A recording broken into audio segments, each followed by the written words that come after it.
What happened? The things I determine as really successful are things that you sort of have to be the engine on, or things that you generate yourself. Where did it all go wrong? His Twitter bio is showing you the parts of me that tested the best in focus groups. And I'm not sure that he's joking. And how is it that the more and more that comes out about Ryan Reynolds, the more it's apparent that he's not America's nice guy and is in fact a major problem? And believe it or not, in the whole Blake Lively versus Justin Baldoni fiasco, I don't think you realize just how much Ryan Reynolds has been a problem behind the scenes.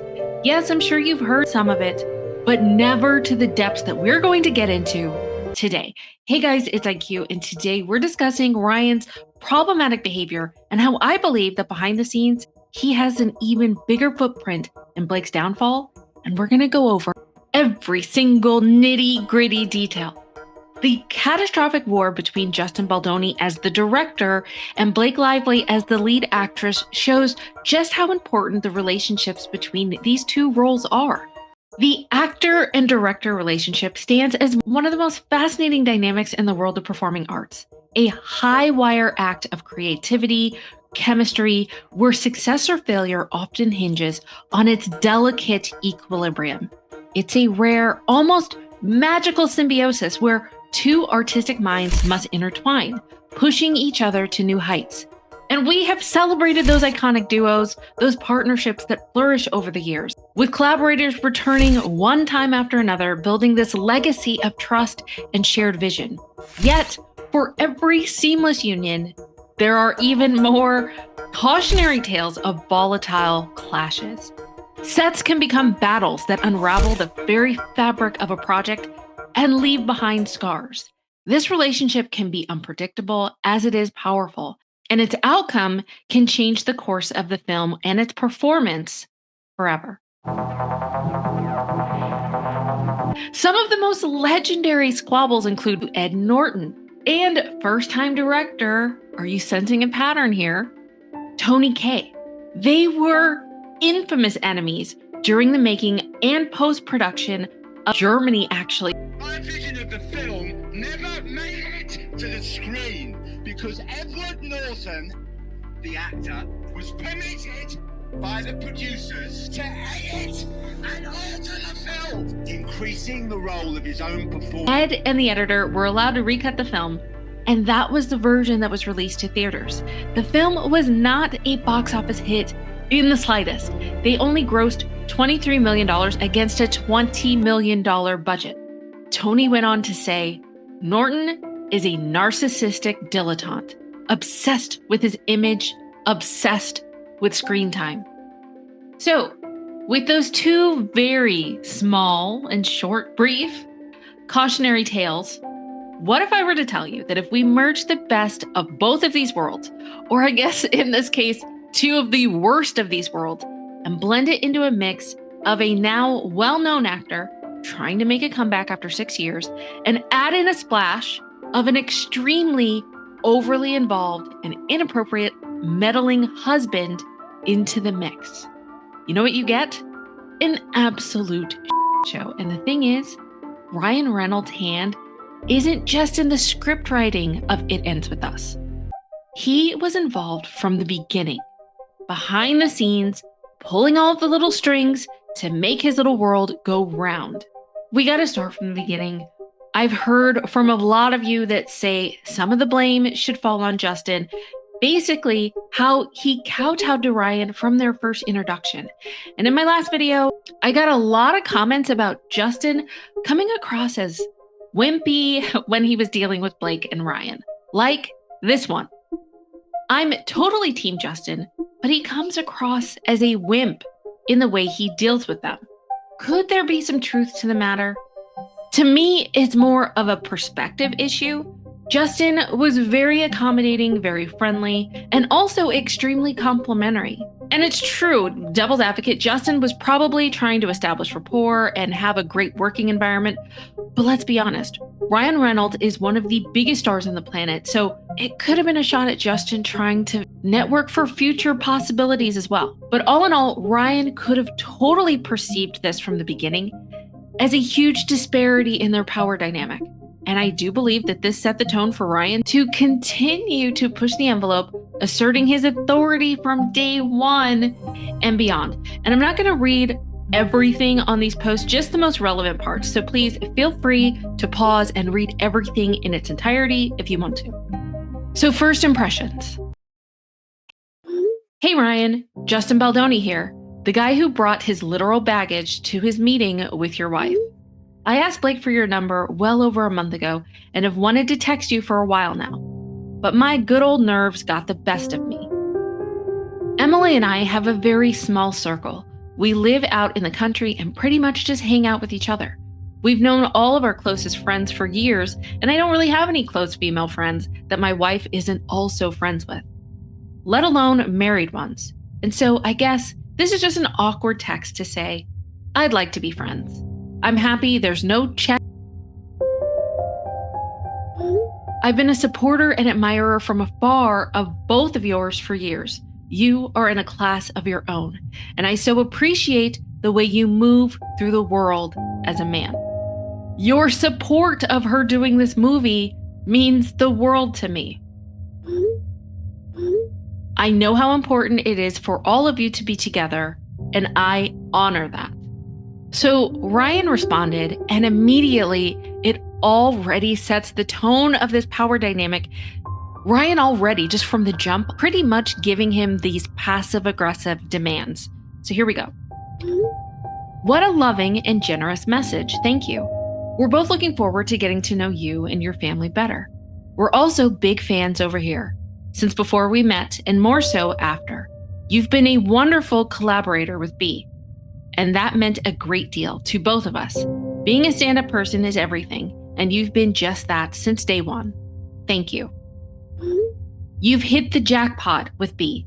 She literally passes on every film and filmmaker all the time. That in itself is self-aggrandizing.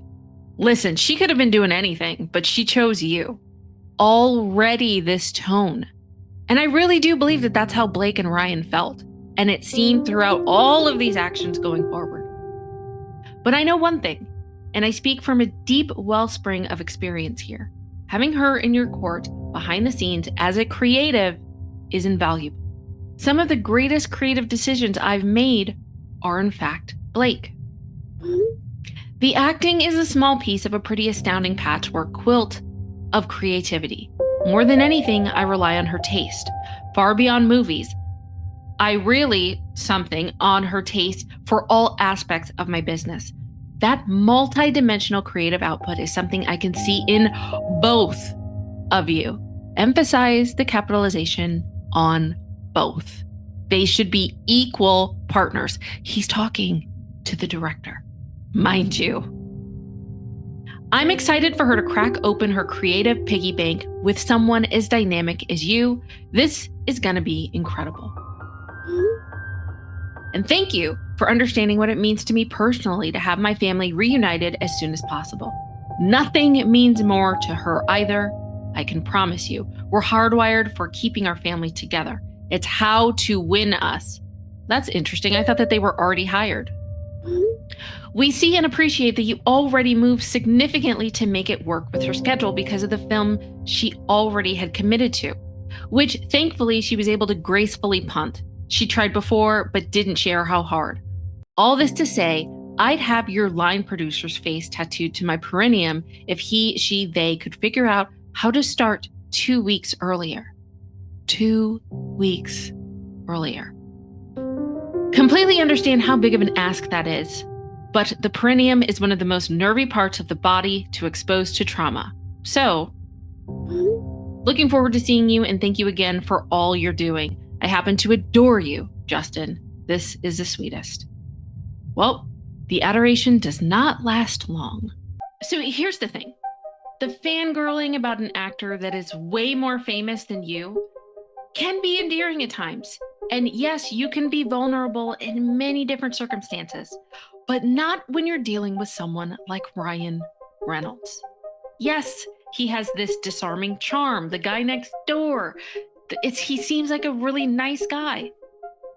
But that's all it is. It's an appearance.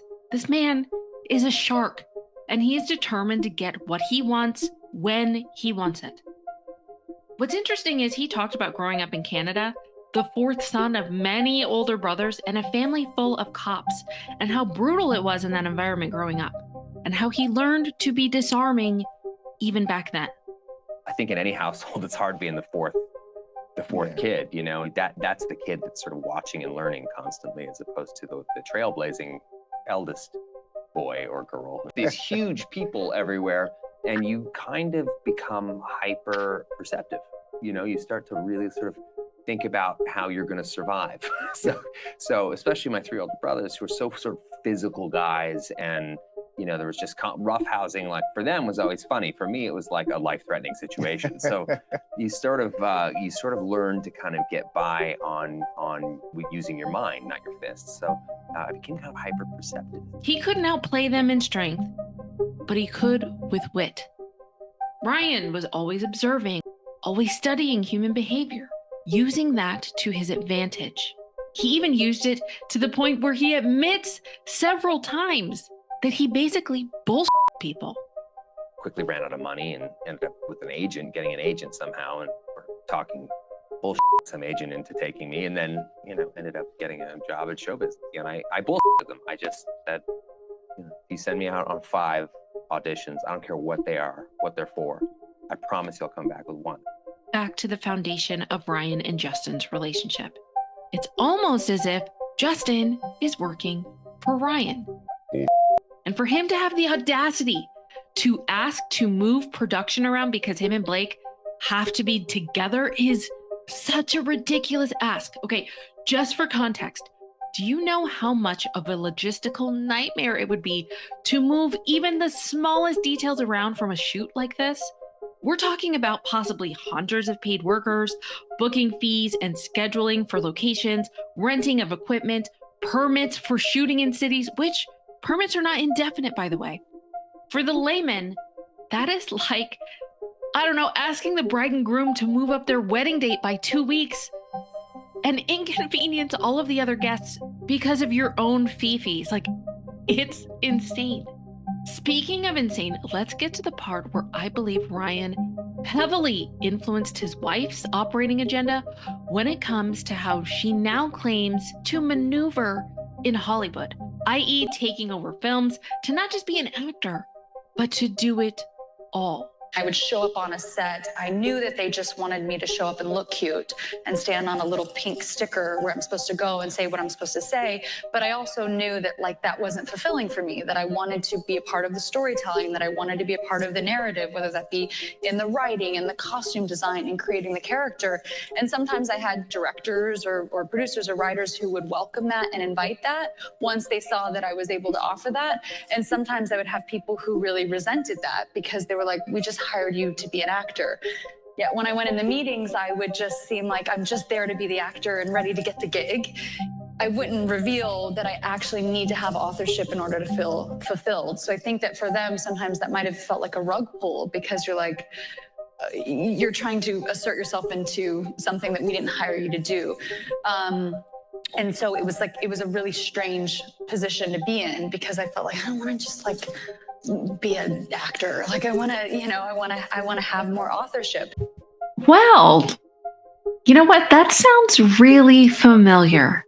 It kind of echoes something similar that Ryan said way before Blake even had this revelation and made her proclamation. The things I determine as really successful are things that you sort of have to be the engine on, or things that you generate yourself, or content you create yourself, or and when that kind of stuff works, sort of like the Deadpool stuff, or that, then I feel like I've really done something important, or something at least that's important to me.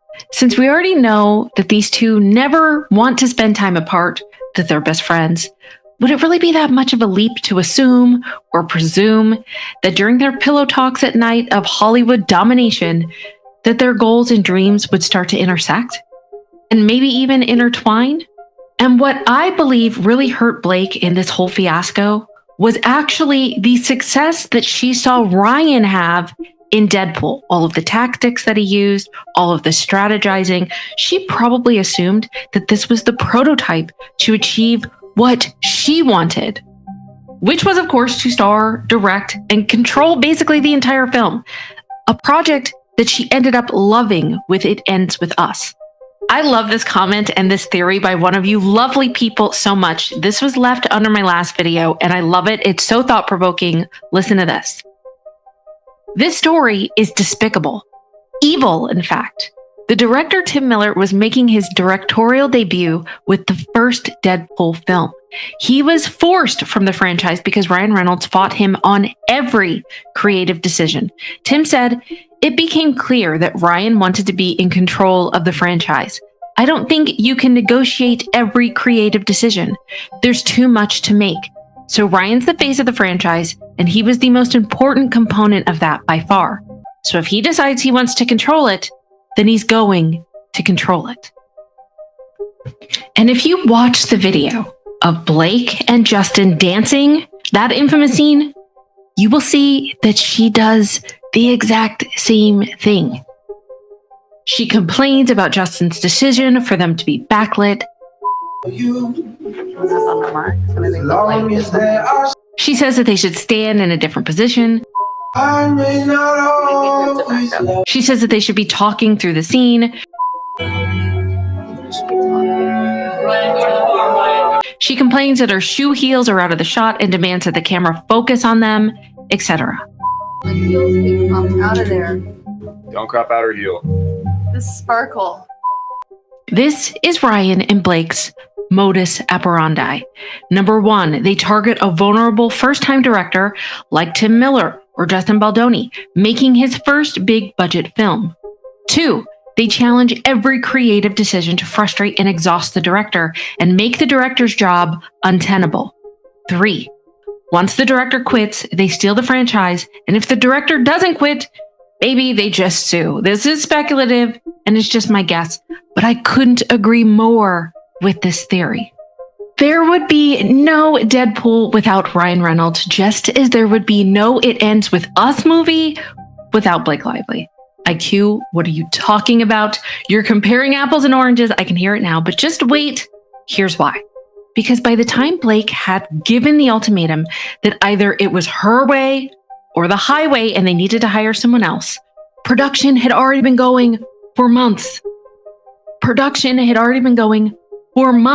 Scenes had already been shot. Locations had already been set. They were already over budget. And it's either make the film as it is, or essentially, go bankrupt or lose money. So long story short, it wasn't worth them to replace the actress. Blake knew exactly where she had them. And it was better for them to grin and bear it. And both her and her power husband knew that. Also, can we talk about something else that was really bugging me?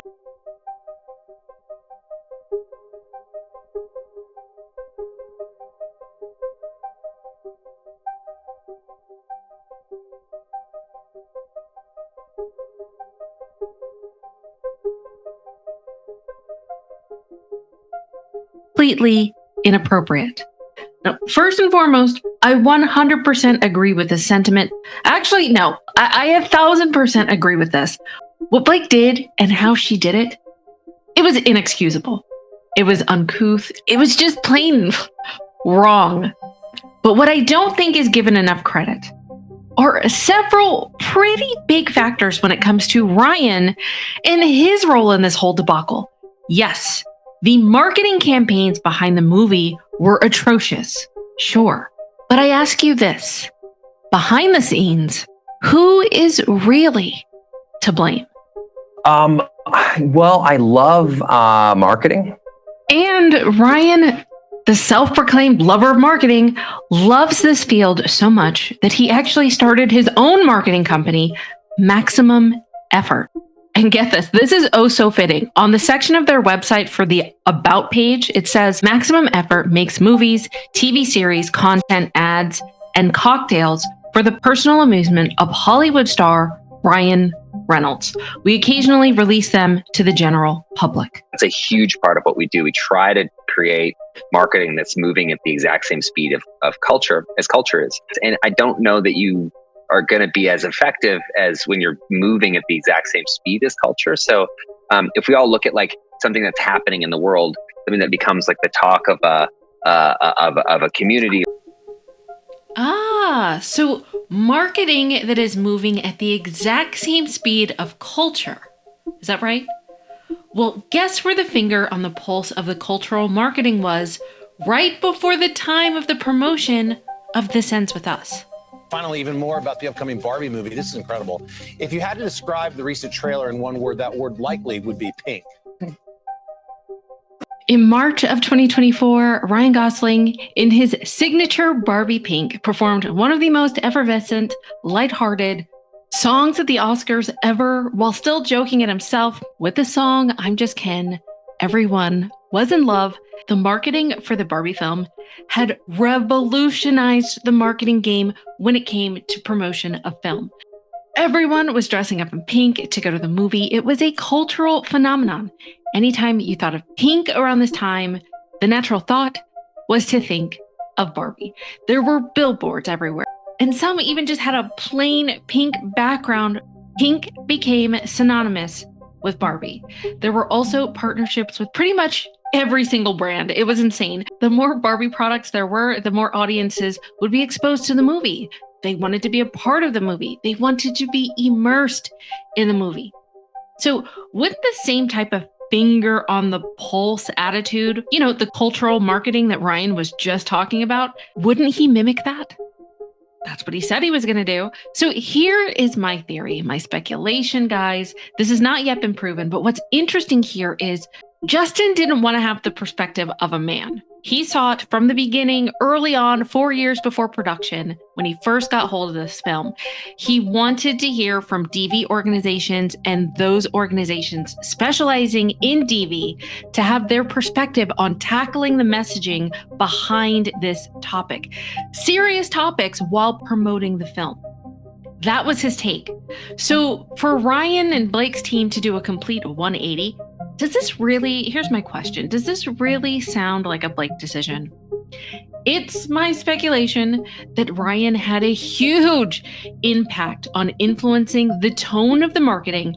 Probably, instead of focusing on pink, they equally focused on flowers. We saw the flowers everywhere. Bring your flowers, come to the movie, bring your girls. Yes, Blake got clobbered on social media for being tone deaf. But my question is, what about Ryan?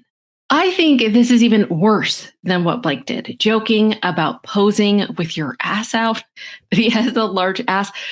Interview his wife's love interest in a film. It's kind of crazy. How do you explain that? You have some sort of like low angle squat routine to pop that region in that way? I mean, what's going on here, man? Well, all the while wearing flowers. I mean, I can see why. Let's be fair. I can see why Blake would defer to her husband here for marketing ideas. The man did help generate $1.3 billion at the box office for Deadpool and Wolverine, the highest grossing R-rated film of all time.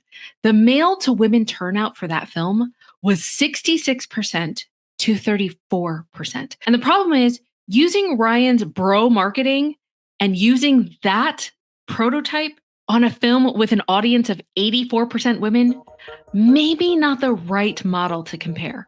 But what I'm assuming is that he thought he would merge his business savvy, mix it with a blend of Barbie, which was a more dominant female demographic, and that magic would happen.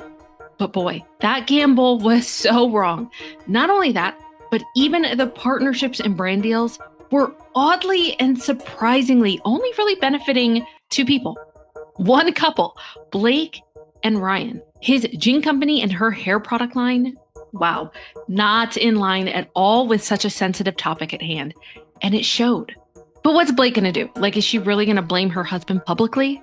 Hell no. The best thing for her to do is stay silent and maybe, point a finger in another direction. And now it is time. It is time, my people. We've talked about Ryan the actor, Ryan the director, Ryan the marketing pro. And now it's time to talk about Ryan the Dragon. Yes, I know we've heard all about the infamous dragon line, but now we know everything else. And it's so much more meaningful. This makes so much more sense now. I happen to have a few dragons, for better or worse, but usually for better, because my dragons also protect those I fight for. So really, we all benefit from those gorgeous monsters of mine. You will too, I can promise you. What's also interesting, and not a lot of people are talking about, supposedly she talked about, allegedly, her husband and Taylor Swift as her most trusted partners, but also, oddly, dance mom level stage moms. That statement right there is frightening, but also fascinating, which leads me to something else I find seriously, personally disturbing. And my word of advice to TJ Miller, dude, run. TJ Miller, he is a comedian and actor. He played Weasel, which was Deadpool's best friend in the first installment of the Deadpool franchise. Let's just say TJ had a horrific experience with Ryan. So I think, but he's such a good comedian that when you cover his face, he's so quick, he's so funny. So I love him as a comedian. But I think after he got super, super famous from the first Deadpool, then things kind of changed. I think he was like, see, you guys see. And then I think I don't know. I mean, would I work with him again? No. And I think it's weird that he hates me. And I think some people. Do you know he hates We you? had a really weird moment on Deadpool where he said, let's do one more take. And everyone was like, okay. And I was like, yeah, I'm fine. And then as the character, he was like horrifically mean to me. But to me. Cathartic. As if I'm Weasel. Right. Mm-hmm. So he was like, you know what's great about you, Weasel? You're not the star, but you just, you do just enough exposition that it's funny, and then we can leave and get back to the real movie. So he's riffing. And then I got off stage and I walked over, and the whole crew was acting weird. And then I went up to Kate and I was like, that was weird, right? And she was like, of course it was fucking weird. It was insane. It was insane. Maybe he got, I think he's kind of an insecure dude. He's really nice. But I mean, his Twitter bio is showing you the parts of me that tested the best in focus groups. Mm-hmm. And I'm not sure that he's joking. Interesting that he let fame get to his head. But what was even more interesting is what TJ said next about director Michael Bay. And Michael Bay worked on a movie with Ryan Reynolds also. And so he has a very specific opinion. That may mirror of your Ryan own. Reynolds. And that was a good part of our last conversation. Yeah. Yeah. So we're working on this Christmas film, and I get a phone call. This is and it's I look at my phone, and it's Ryan Reynolds. Holy shit! You think there might be a chance because there's definitely going to be a Deadpool 4. Yeah, for sure. I don't. Would you do it if he asked you? I think, and I really do feel strongly about this. I think, because he and I, we talked a little while ago also, and I think him asked me, I think he's just been such a good friend right now that I think I think that would be awesome. And this is just my conspiracy, but let's just add up the dates here. Because the first Deadpool movie was released in 2016. So let's just say production was 2015. Now it's 2025. You're telling me that it took 10 years? 10 years for Ryan to give a damn about mending the relationship with TJ? But a few mere weeks before dropping the Justin Baldoni lawsuit, they're now buddy-buddy and he called to make amends? Yeah, TJ did say a little while back, but he didn't say last year Ryan reached out, 2 years ago, a few years ago he reached out. No. The implication to me is that this was recent.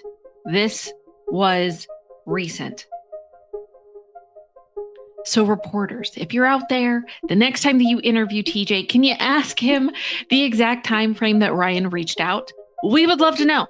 Because there's no way that Ryan's trying to curate his nice guy image, right? That's not why he did it. It's out of the goodness of his heart. An honorable mention, by the way, that Twitter profile that TJ mentioned, it's not there anymore. And there's an honorable mention that I want to talk about. Ryan summoning Justin.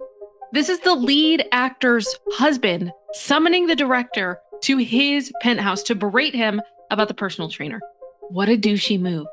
But also, playing such hardball as the husband, mind you, the husband banishes you, the director, from your own red carpet event and screening and says no one wants him there. What a complete ass. The cherry on top was the fact that all of the delays when Blake had to stick her nose in all the rewrites of the script, we now know that Justin was blindsided, by the way, that Ryan rewrote the rooftop scene. She said in an interview, the iconic rooftop scene, yeah, my husband actually wrote it. Nobody knows that, but you now know. We each help each other. We help each other. He works on everything I do. I work on everything he does. So his wins, his celebrations are mine, and mine are his. Well, if that's the case, then this is also true. When he loses, his losses are yours, and yours are his. Remember that, Blake. Isn't that so fitting? Doesn't it say it all? And if you haven't seen my take on me giving Blake the business as well, because listen, in this instance on my channel, she does get equal billing. Believe me. Let's go over how it ended with Blake and how she ruined her own career.